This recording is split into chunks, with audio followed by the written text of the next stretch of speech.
ये हालत है नहीं हमारी कौम की। कोई यतीम बच्ची बहन की शादी के लिए कार्ड छपवा करके मस्जिद के दरवाजे पे खैरात वसूल रही है। लगन का मौसम चल रहा है, इस माहौल में कुछ सुनिए, कोई 70-80 साल का बूढ़ा बाप अपनी बेटी की शादी के लिए कभी किसी के दरवाजे पे भीख मांग रहा है, कभी मस्जिद के गेट पे भीख मांग रहा है, कभी मंदिर के दरवाजे पे भीख मांग रहा है। आंखों में आंसू लेके फरियाद कर रहा है कि अल्लाह के बंदो कुछ पैसे दे दो ताकि जनाजा मेरा निकले, उससे पहले बेटी की डोली निकल जाए। कोई बेवा में आंसू बहा के करिए, मेरे सर पे शौहर का साया नहीं है। 35 साल की बेटी की शादी मुश्किल से लगी है। अल्लाह के बंदो, मैं कभी घर से बाहर ना निकली, लेकिन आज बाहर निकलकर अपनी बेटी को दुल्हन बनाने के लिए भीख मांग रही हूँ। अल्लाह के बंदो मुझे कुछ दे दो। कोई 13 साल की यतीम बच्ची अपनी 36 साल की साला बहन की शादी के लिए घर घर घूम के भीख मांग रही थी कि अल्लाह के बंदो, बाप तो नहीं रहा, माँ हमारी है जो बीमार है, 300 लोग बारात आने वाले हैं, खिलाने के लिए पैसे नहीं है, कुछ चंदा दे दो ताकि मेरी बहन की शादी हो जाए। इतना हमारा समाज गिर चुका, हमारा मुआशरा यहाँ तक पहुँच चुका है कि एक रिश्तेदार अपने रिश्तेदार से भीख मंगवा रहा है, एक रिश्तेदार अपने समधी से मस्जिद के अंदर चंदा मंगवा करके मोटरसाइकिल जहेज में मांग रहा है, जिसकी वजह से हमारी कौम की कितनी बेटियां घरों में सिसक रही हैं, डोलियां नहीं उठ रही हैं। 40 साल 45 साल की बेटियां आज घरों में बैठी हुई हैं, लेकिन उनकी शादियां नहीं हो रही हैं। वजह क्या है?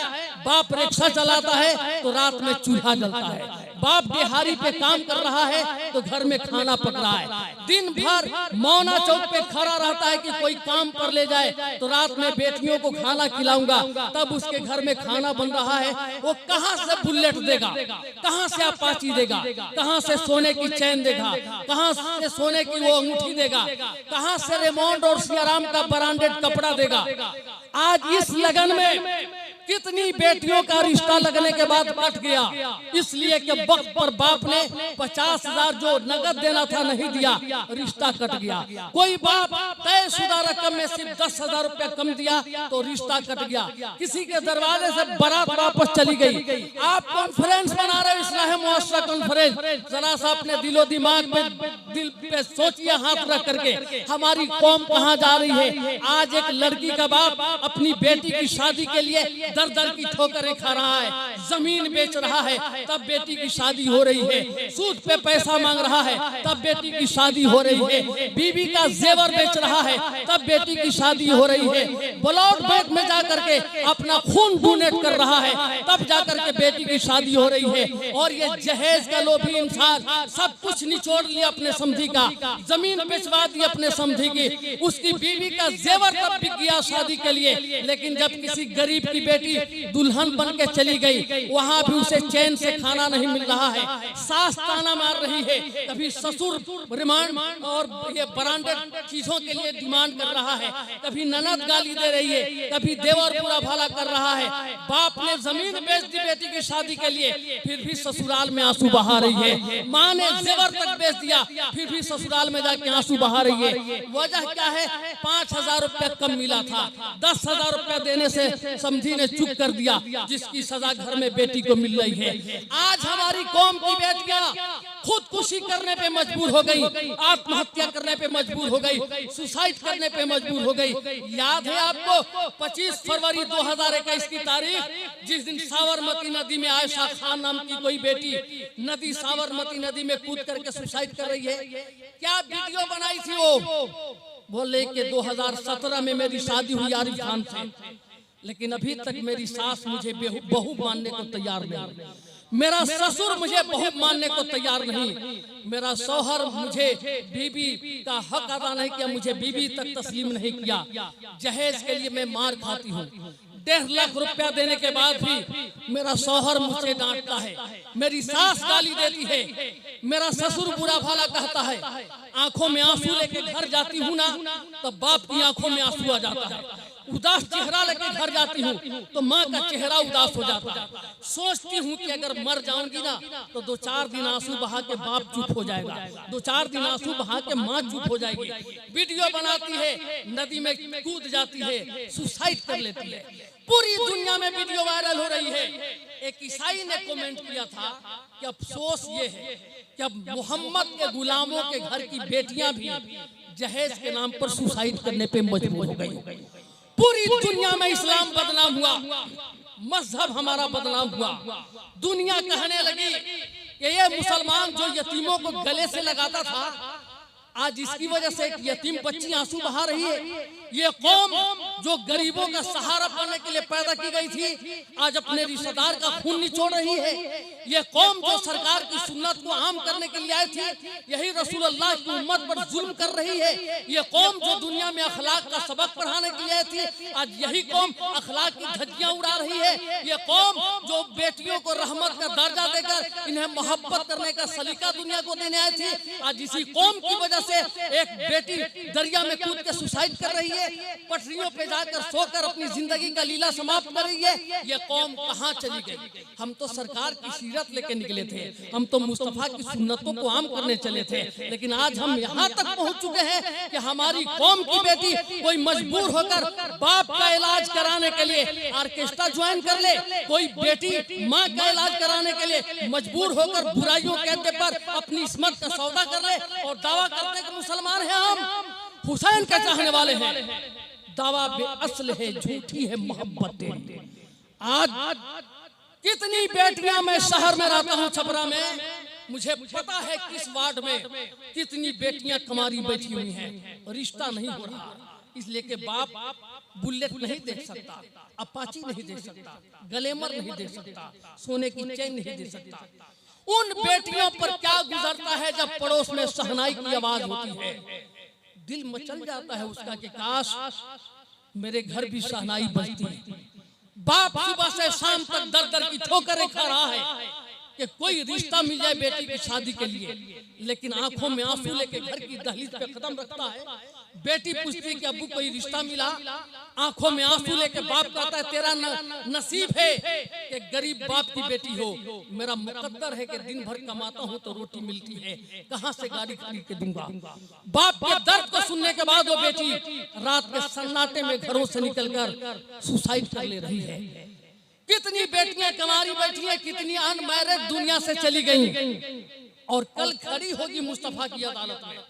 ये बेटियां पूछेंगी, सवाल करेंगे, या रसूल अल्लाह मैं दुनिया से इसलिए कमारी चली आई कि आपकी उम्मत के नौजवानों ने फकत इसलिए मुझसे रिश्ता नहीं किया कि मेरा बाप बुलेट न दे सका। कोई बेटी कहेगी, या रसूल अल्लाह मैं इसलिए दुनिया से कमारी चली आई कि मेरी माँ के पास जेवर भी नहीं थे कि बेच देती तो मेरे लिए कोई दूल्हा खरीदती, इसलिए मैं दुनिया से कमारी चली आई। कोई बेटी कहेगी, या रसूल अल्लाह सिर्फ 10,000 रुपया मेरे बाप के पास कम था, इसलिए 1 हफ्ता पहले मेरी शादी कट गई थी। कोई बेटी कहेगी, या रसूल अल्लाह मेरी कलाइयों में शादी की चूड़ियां इसलिए नहीं आ सकी कि मेरा बाप दिन भर मजदूरी करता था तो बेटियों को खिला पाता था, इसलिए मैं कमारी चली आई। आज हमें इंसाफ चाहिए। उस दिन ये भीख मांगने वाले कहाँ जाएंगे? सरकार तो पूछेंगे ना, पूछेंगे कि बोल अल्लाह ने तुझे इसलिए बेटा दिया था कि मेरी उम्मत की एक बच्ची को दुल्हन बनने से पहले बाप को मस्जिद में चंदा मांगने की जरूरत पड़े? क्या अल्लाह ने तुझे इसलिए बेटा दिया था कि मेरी उम्मत की एक बच्ची दुल्हन बनती उससे पहले माँ बाप को दर दर की ठोकरें खानी पड़े? अल्लाह ने तुझे इसलिए बेटा दिया था कि मेरी उम्मत की एक गरीब बच्ची दुल्हन बनती उससे पहले बाप को सूद पे पैसा लेना पड़े, बाप को जमीन बेचने की जरूरत पड़े, बाप को खून जाकर ब्लड बैंक में बेचना पड़े? क्या जवाब होगा आपका? छीन लेते हो ख्वाब आंखों से, कोई ताबीरे ख्वाब क्या दोगे? अपनी औलाद बेचने वालों मुस्तफा को जवाब क्या? अपनी औलाद बेचने वाले मुस्तफा को जवाब मत अपनी औलाद का सौदा कीजिए, अपने बेटों का स्टेटस लो मत कीजिए, अपने बेटों के मोरल को डाउन मत कीजिए। दुनिया आपको नहीं दे सकती, आपका अपना रिश्तेदार है जहां बेटे की शादी करने जा रहे हैं, आप ऐसा बन के रहिए कि आपकी वजह से आपका रिश्तेदार आंसू ना बहाए, वो मुस्कुराए। किसी गरीब की बेटी को घर की दुल्हन बनाइए, अल्लाह की रहमतों का दरवाजा आपके घर की तरफ खुल जाएगा।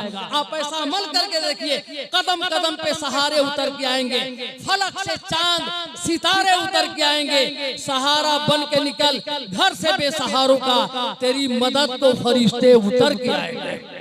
अगर फिक्र पैदा हो गई तो यकीनी तौर पर मैं मुआशरे के ताल्लुक से बहुत से इस्लाह के पहलू मौजूद हैं, लेकिन वक्त नहीं है कि हर पहलू पे गुफ्तगू की जा सके। इसलिए जो मौसम है, इस मौसम के हिसाब से मैंने गुफ्तगू की है। उसकी वजह यह है कि मैं समाज में रहता हूँ, सोशल वर्कर हूँ। मैं पूरे जिला के अंदर में घूमता हूँ, हालात क्या बनते बिगड़ते हैं उनका बखूबी मैं मुशाहदा करता हूँ। कई जगहों पर मुझे इल्म हुआ, पंचायत करने जाना पड़ा कि बाप सिर्फ 5,000 रुपया नहीं दिया तो बेटी से मोबाइल छीन लिया गया, बाप सिर्फ 10,000 रुपया नहीं दिया तो बेटी को रोक दिया गया कि तू कभी मैके नहीं जा सकती हो। अगर बाप ने थोड़ी सी जहेज में कमी कर दी तो बेटी को जुल्म सितम का शिकार बनाया गया। बेटियां आंसू बहा रही हैं ससुराल में जाकर। तो जिस इंसान की बेटी दूसरे के घर में आंसू बहा रही है वो इंसान चैन से नहीं है। बेटी जब फोन करती है ना कि अब्बू अच्छे घर में रिश्ता हुआ है, मैं खुश हूँ, तो बाप हर तकलीफ भूल जाता है। लेकिन बेटी जब फोन करती है कि दुखों का पहाड़ टूटा हुआ है तो बाप अंदर से इतना टूट जाता है कि चाहता है मौला जमीन फट जाए मैं उसके नीचे चला जाऊं। कोई बाप अपनी बेटी की आंखों में आंसू नहीं देख सकता, लेकिन आज जहेज की वजह से बहुत सी बेटियां दूसरों के घरों में आंसू बहा रही हैं और बेटी की आंखों में आंसू देखकर बाप हिंदुस्तान से कब्रिस्तान जा रहा है। और हम दावा करें कि मुसलमान हैं तो दोस्तों आज वही इंसान दुनिया में मुस्कुरा रहा है जिसकी वजह से दूसरा आदमी मुस्कुरा रहा है। आप चाहते हैं कि आपकी औलाद दुनिया के हर मोड़ पे मुस्कुराए तो आप कोशिश कीजिए कि आपकी वजह से दूसरे की औलाद आंसू ना बहाए। मेरी तकरीर होनी थी, इश्तिहार में नाम है। कोई सोच रहा है कि मैं क्यों बोल रहा हूँ, तो मुझे तकरीर करने की दावत दी गई थी, जो बाज़ाब्ता मैंने तकरीर नहीं की, वक्त नहीं है। मेहमान खतीबों को मुझे बुलाना है, मुझे जो पैगाम देना था दे दिया। बस एक गुजारिश कर रहा हूँ कि इस जलसे का मकसद अगर कुछ है तो कम से कम एक नौजवान खड़ा हो जाए अपने नबी के नाम पर, हुसैन आजम के नाम पर, जो अनमैरिड हो और ये अहद कर ले कि मैं अपनी शादी में अपने रिश्तेदार को आंसू बहाऊंगा नहीं, बल्कि मैं नो डिमांड शादी करूंगा, मैं जहेज नहीं लूंगा। मैं अपने रसूल को राजी करने के लिए, मुस्तफा जान रहमत को राजी करने के लिए अपनी शादी में मैं जहेज नहीं लूंगा बल्कि बगैर जहेज के शादी करूंगा। बा सुभान अल्लाह, नारे तकबीर, नारे रिसाला, इस्लाहे मुआशरा कॉन्फ्रेंस, इस्लाहे मुआशरा कॉन्फ्रेंस। माशाअल्लाह तू अच्छा बैठ जाता है तबिया हो गल बा बेटा खातिर, बेटा के लिए माशाअल्लाह। नारे तकबीर, नारे रिसाला, इस्लाहे मुआशरा कॉन्फ्रेंस। या अल्लाह तू देख रहा है तेरे महबूब की सुन्नत के नाम पर ये नौजवान खड़े हुए, अल्लाह इन्हें दीनों दुनिया की भलाई अता फरमा दे।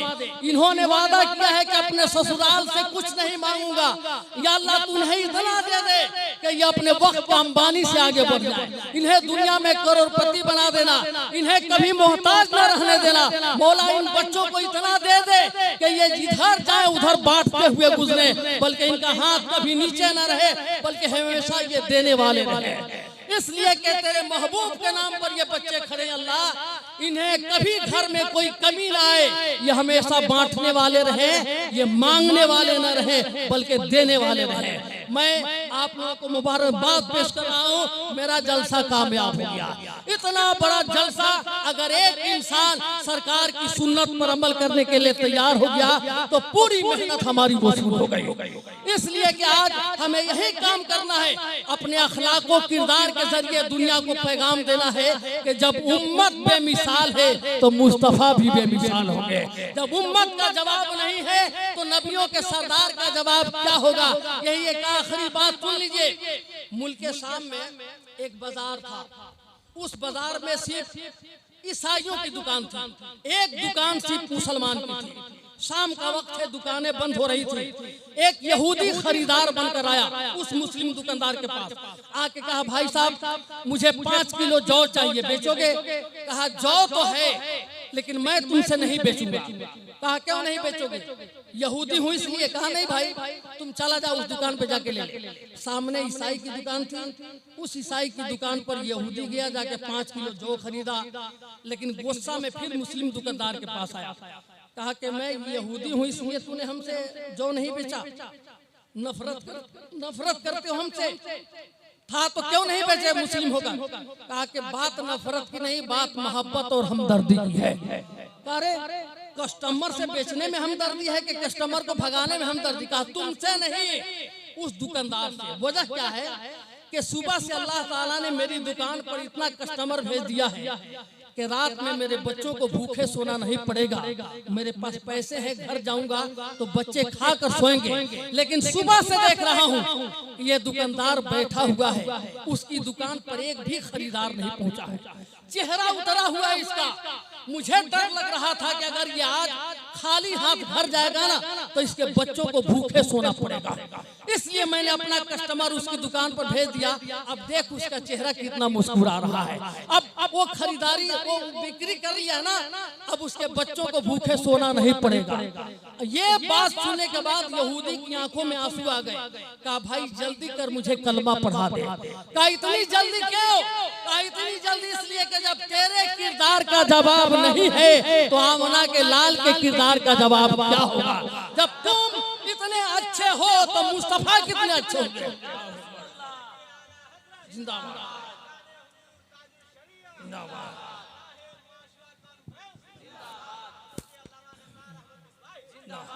आगे जब तेरा जवाब नहीं है तो मुस्तफा का जवाब क्या होगा। जब मुसलमान इतना अच्छा है तो इस्लाम कितना अच्छा होगा।